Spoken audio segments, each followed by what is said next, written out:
ଦେଖ ଭାଇ, ନୂଆ ବର୍ଷ ଆସିଲାନି, କିଛି ହଉ ନ ହଉ ଗୋଟେ ଜିନିଷ ମୁଁ ମାର୍କ କରେ କି ଏଇଟା ସମସ୍ତେ ଦେଖନ୍ତି ଏବଂ ଜାଣିବା ପାଇଁ ଇଚ୍ଛା କରନ୍ତି। ସିଏ ହେଉଛି ଇୟର୍ଲି ହରୋସ୍କୋପ୍ ପ୍ରେଡିକ୍ସନ୍। ଯେମିତିକା ମୋର ହେଉଛି ମେଷ ରାଶି, ତ ମୁଁ ଫୁଲି ଏକ୍ସାଇଟମେଣ୍ଟ ହେଇକି ଅଛି କ'ଣ ହେବ ଏ ବର୍ଷ, ଭଲ ନା ଖରାପ ଦେଖିବା। କ'ଣ ଏଇଟା ଏଇଟା ସମସ୍ତଙ୍କର ବି ଗୋଟେ ନୂଆ ରାଶି ଆସିଲା ମାନେ ସମସ୍ତେ ଦେଖିବା ପାଇଁ ଟ୍ରାଏ କରନ୍ତି ଏ ବର୍ଷ ତାଙ୍କର କେମିତି କଟିବ। ତ ମୁଁ ବି ଗଲି ଦେଖିବା ପାଇଁ ମୋର ରାଶିରେ ଏ ବର୍ଷ କେମିତି ଅଛି। ଯେହେତୁ ଫାର୍ଷ୍ଟ ରାଶି ମେଷ ରାଶି ମୋ ରାଶିରେ ପଡ଼ୁଛି, ତ ମୁଁ ଦେଖିବାକୁ ଗଲି କ'ଣ ଏ ରାଶିରେ ମୋର ଏ ବର୍ଷ କ'ଣ ଅଛି ଦେଖିବାକୁ ଗଲି।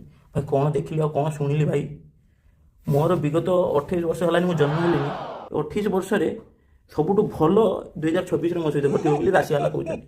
ମାନେ ମୁଁ ଶୁଣିକି ମୁଣ୍ଡ ଖରାପ, ଏମିତି କେମିତି ହେଇଯିବ? 2024ରେ ବିଗତ 28 ବର୍ଷ ହେଲାଣି ଯାହା ଘଟିଲେ ଏଇ ବର୍ଷ ହିଁ ସବୁ ହିଁ ଭଲ ହବ।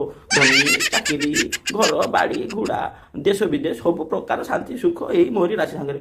ମୁଁ ଶୁଣିକି ଆଉ ମୋ ରାତିରେ ଆଉ ନିଦ ହଉନି, କିନ୍ତୁ ଏ ସୁଖଟା ବେଶୀ ସମୟ ରହିବ।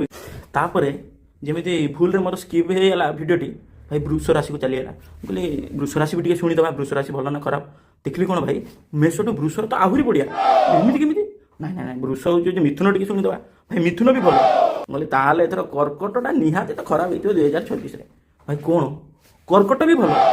ଭାଇ ଏମିତି ଶୁଣି ଚାଲିଲି ବିଗତ 1.5 ଘଣ୍ଟା ହେଲାନି ମୁଁ ଶୁଣୁଛି ମିଥୁନ ରାଶି ମୀନ ରାଶି ଯାଏ ପହଞ୍ଚି ଗଲିନି, କିନ୍ତୁ ତଥାପି ଖରାପ କିଛି ଶୁଣିବାକୁ ପାଉନାହିଁ। ସବୁ ରାଶି 2024 ଛପର ଫାଡ଼ିକି ଭଲ, ମୁଁ କିଛି ବୁଝିପାରୁନାହିଁ।